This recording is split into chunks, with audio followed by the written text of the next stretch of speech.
Three, one, two, three.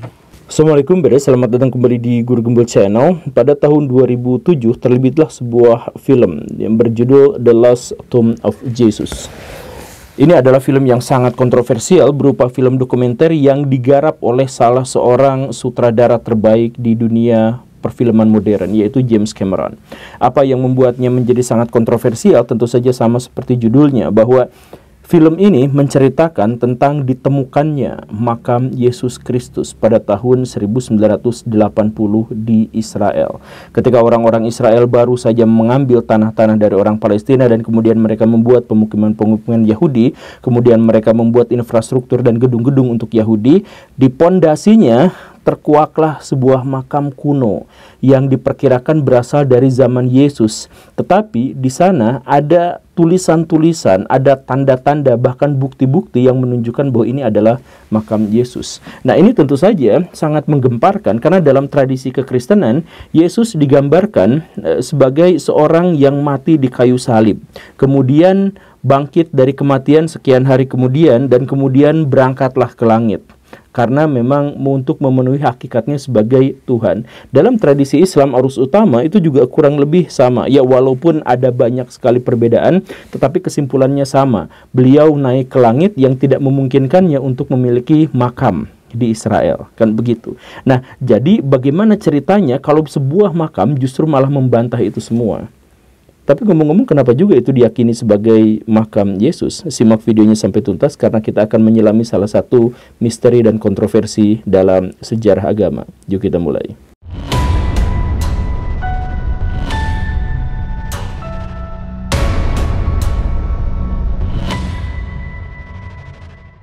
Kita mulai dari bagaimana sistem teologi kekristenan itu memandang figur Yesus. Yang pertama adalah tentu saja bahwa Yesus dianggap sebagai Tuhan. Betapapun beliau memiliki karakteristik sebagai manusia, bisa terluka, bisa berdarah, makan dan minum dan sebagainya, tetapi pada hakikatnya beliau adalah Tuhan, satu di antara tiga oknum Tuhan. Begitu kan? Yang kedua adalah bahwa Yesus itu bagaimanapun karena suci, maka beliau tidak menikah, dan karena tidak menikah maka beliau tidak berketurunan. Kemudian yang ketiga itu adalah bahwa beliau mengajarkan sesuatu yang baru.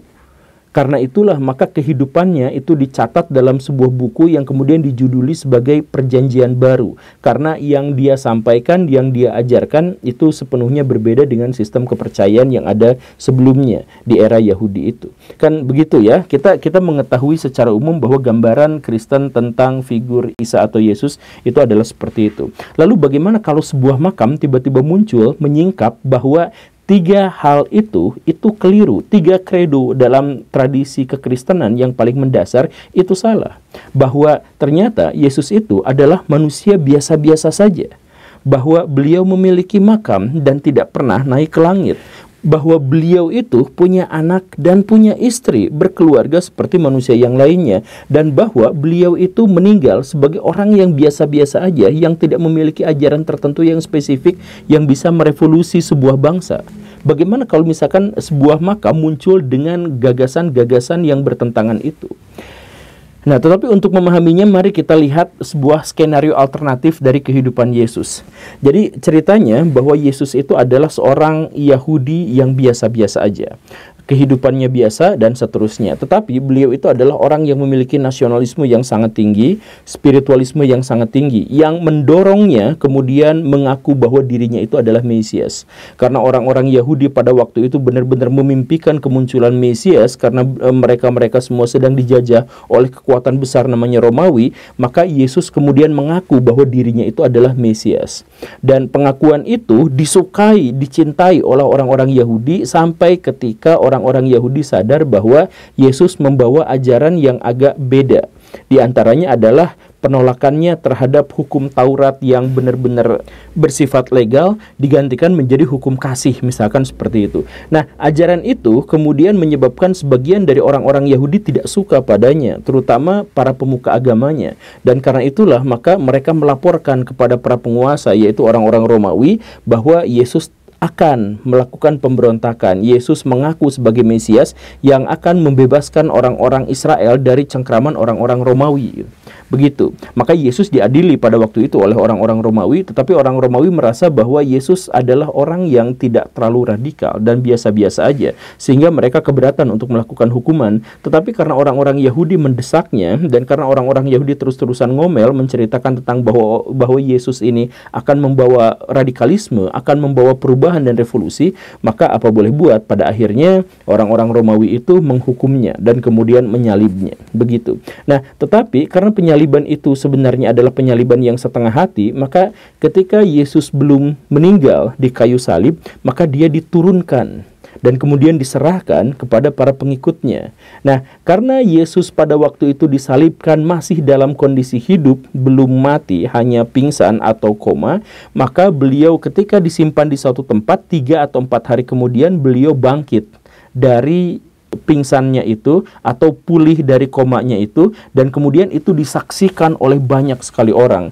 Yang orang-orang itulah yang kemudian mewartakan bahwa Yesus yang mati di kayu salib itu ternyata berhasil mengalahkan kuasa maut dan kemudian naik ke langit. Begitu. Setelah itu ceritanya terhenti di situ, dan kemudian orang-orang Yahudi yang mempercayainya itu berangkat ke Eropa menyebarkan ajaran agama baru dan seterusnya. Makanya seluruh Alkitab Perjanjian Baru itu ditulis dalam bahasa Yunani kuno, bukan dalam bahasa Aramea. Karena apa? Karena para pengikutnya kemudian berangkat ke Eropa. Sedangkan Yesus yang sesungguhnya itu sebenarnya tidak pernah mati. Yesus sesungguhnya hanya pingsan, dan kemudian setelah dia mendapatkan hukuman yang sangat mengerikan itu, maka Yesus melanjutkan kehidupannya sebagai orang biasa-biasa saja. Tetapi cerita tentang Yesus yang hidup sebagai orang biasa-biasa aja itu tidak terekam, karena sebagian besar muridnya itu kemudian mengalihkan pikirannya ke kehidupan di luar Yerusalem. Apakah memang benar seperti itu? Nah, kalau Baraya misalkan menganggap bahwa cerita seperti ini adalah cerita yang meragukan dan agak janggal, ya tentu saja sebagian besar ilmuwan zaman sekarang juga menganggap bahwa itu adalah cerita yang janggal. Tapi setidaknya harus digarisbawahi bahwa cerita tentang bahwa Yesus itu sebenarnya tidak meninggal tetapi pingsan, atau misalkan ada penipuan-penipuan, atau misalkan dan hal yang semacam itu banyak sekali. Pada waktu itu ada sekitar 4-5 teori atau hipotesis yang menjelaskan kenapa Yesus bisa bangkit. Kan para sejarawan, para akademis tentu saja tidak mau menerima sebuah narasi yang menjelaskan bahwa Yesus yang sudah meninggal kemudian hidup lagi dan kemudian naik ke langit. Itu kan tidak mungkin bisa diterima. Karena itu mereka berpikir keras bagaimana dan apa yang sesungguhnya terjadi pada waktu itu pada diri Yesus. Makanya banyak sekali teori tentang itu. Salah satunya adalah teori bahwa Yesus sebenarnya adalah pingsan. Dan sekali lagi, betapapun ini ditolak oleh para sarjana modern, misalkan kan pada waktu itu Yesus sudah sangat lemah, nggak mungkin juga misalkan muncul dalam 3 hari kemudian baikan dan seterusnya gitu kan. Ya, walaupun itu memang dianggap tidak masuk akal, tetapi penjelasan bahwa Yesus berhasil bangkit lagi dari kematian, orang sudah meninggal bangun lagi dan kemudian naik terbang ke langit, itu kan lebih jauh tidak masuk akal lagi gitu. Makanya sejauh yang saya ketahui ada sekitar 20-an buku-buku yang menjelaskan bahwa teori alternatif tadi itu, bahwa Yesus tidak meninggal tetapi Yesus hanya pingsan saja, atau ada beberapa cerita bahwa Yesus itu disembunyikan oleh para pengikutnya dan seterusnya yang akhirnya memunculkan teori alternatif itu. Nah, kenapa kita harus berangkat dari teori alternatif itu? Karena kalau misalkan teori alternatif itu kita sambungkan dengan makam ini, makam Talpiot ini, maka semuanya menjadi lebih masuk akal. Karena apa? Karena makam ini ditemukan pada tahun 1980 dalam kondisi yang sudah rusak, sudah parah banget kerusakannya, tetapi setidaknya para ilmuwan menemukan bahwa di situ ada 10 ossuarium, ada 10 peti kotak, buat peti mati yang seperti itu. Kemudian dari 10 itu ada beberapa tulisan nisan yang masih bisa dibaca. Di antaranya adalah Yesus anak Yusuf. Kemudian Maria Mer, atau yang diidentifikasi sebagai Maria Magdalena. Kemudian ada nama Maria juga di situ. Kemudian ada nama Yosef, dan yang cukup mengerikan ada nama Yudas putra Yesus.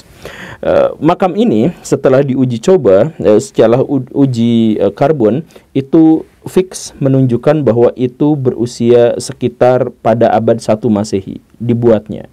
Atau kalau misalkan lebih spesifik lagi diperkirakan sekitar tahun 60 sampai tahun 70 Masehi dibuatnya. Yang itu berarti kurang lebih sama persis dengan perkiraan Yesus meninggal seandainya teori alternatif tadi itu dipakai. Bahwa Yesus misalkan lahir di awal Masehi dan meninggal di usia 60 atau 70 tahunan, maka itu adalah sesuatu yang wajar. Nah, apa yang membuat kemudian para ilmuwan menduga bahwa itu adalah makam Yesus? Ya karena di situ dituliskan namanya adalah Yesus anak dari Yusuf atau Yesus bin Yusuf, tapi dalam bahasa Aramea, dalam bahasa Aram. Nah, tetapi kan muncul juga sanggahan-sanggahan, ya kenapa dengan seperti itu? Itu kan wajar. Di Israel nama Yesus itu adalah sesuatu yang umum, nama Yosef itu adalah sesuatu yang umum, nama Yudas itu adalah sesuatu yang umum, dan seterusnya. Kan nggak harus menunjukkan bahwa Yesus Talpiot itu adalah Yesus dari Nazaret itu gitu. Ya, tetapi kemudian para ilmuwan membuat semacam statistik gitu, membuat semacam probabilitas. Jadi hitungannya adalah orang-orang Israel pada waktu itu yang ada di Yerusalem itu penduduknya sekitar 25.000 sampai 75.000 orang. Dan yang nama-nama yang tertera di situ seperti Yesus, kemudian Maria, kemudian Yosef dan sebagainya itu sekitar 8% dari populasi namanya seperti itu. Itu adalah nama yang umum gitu. Jadi tentu saja ada banyak kemungkinan bahwa itu bukan Yesus dari Nazaret. Cuman masalahnya itu adalah kalau nama Yesus memang sesuatu yang umum, tetapi kalau nama Yesus anak dari Yusuf itu maka kemungkinannya menjadi lebih terbuka. Kemudian kalau disebutkan juga bahwa di situ adalah ada Yudas anak dari Yesus, anak dari Yusuf, kemudian Yesus juga disebutkan dalam makam itu ada tertulis misalkan Yakobus anak dari Yosef, saudara dari Yesus. Nah, ini kan menjadi lebih spesifik lagi. Kalau misalkan disebutkan lagi bahwa di situ dalam makam itu tertera bahwa Yesus anak dari Maria, anak dari Yosef, saudara Yakobus. Maka ini, dan kemudian di situ ada Maria Magdalena atau Maria Mer gitu ya. Maka ini benar-benar menjadi spesifik gitu. Jadi sekali lagi, kalau nama Yesus saja itu banyak, kalau nama Yusuf saja banyak. Tetapi kalau misalkan semuanya dikombinasikan menjadi satu nama dalam sebuah marga, kemungkinan untuk menjadi kebetulan seperti itu sangat-sangat kecil. Jadi para ilmuwan kemudian memperkirakan kemungkinannya 1/600 untuk kebetulan. Atau bahkan ada yang sampai memperkirakan 1/1 juta untuk kebetulan. Jadi untuk bahwa itu adalah kebetulan itu 1/1 juta. Dilihat dari populasi, dilihat dari jumlah nama orang bernama Yesus dan sebagainya, dihitung, dijumlah-jumlah ke sana ke sini, maka kemungkinannya sangat kecil kalau kombinasi itu adalah nama di luar nama yang tertera dalam Alkitab. Dan kemudian ada tes DNA juga yang penelitian lebih lanjut yang menyebutkan bahwa ternyata Yesus dengan Maria Mer atau diidentifikasi sebagai Maria Magdalena itu ternyata tidak memiliki hubungan darah. Yang menunjukkan apa? Coba bayangkan dalam satu makam berendengan, kemudian suami laki-laki dan perempuan tapi tidak memiliki hubungan darah. Maka kesimpulannya adalah bahwa dia atau mereka itu adalah suami istri, pasangan suami istri, kan begitu. Dan ini juga ada teori alternatif yang menyebut bahwa Maria Magdalena itu adalah istri dari Yesus.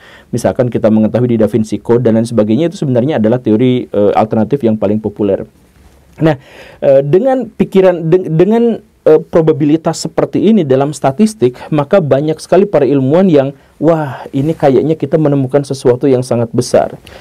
Jangan-jangan ini adalah salah satu temuan yang pada akhirnya akan mengubur agama-agama, khususnya dalam konteks ini adalah agama Kristen, dan mungkin Islam juga sedikit tergoncang gitu. Wah, kalau misalkan sudah seperti ini, apakah yang seharusnya terjadi gitu? Makanya sejak saat makam ini ditemukan, itu media-media langsung secara gencar itu membombardir masyarakat dengan berita temuan ini. Khususnya CNN, BBC, khususnya Times, majalah Times itu yang pokoknya mah yang sekuler-sekuler gitu, yang ateis-ateis itu segera langsung membuka dan mendorong untuk melakukan penyelidikan lebih dalam lagi. Ya tentu saja banyak di kalangan Kristen yang agak meremehkan dan mengejek temuan ini. Ya temuan ini pertama adalah ditemukannya sama orang-orang Yahudi di Israel yang memiliki kepentingan untuk menjelek-jelekan Kristen atau untuk meruntuhkan teologi kekristenan, misalkan seperti itu.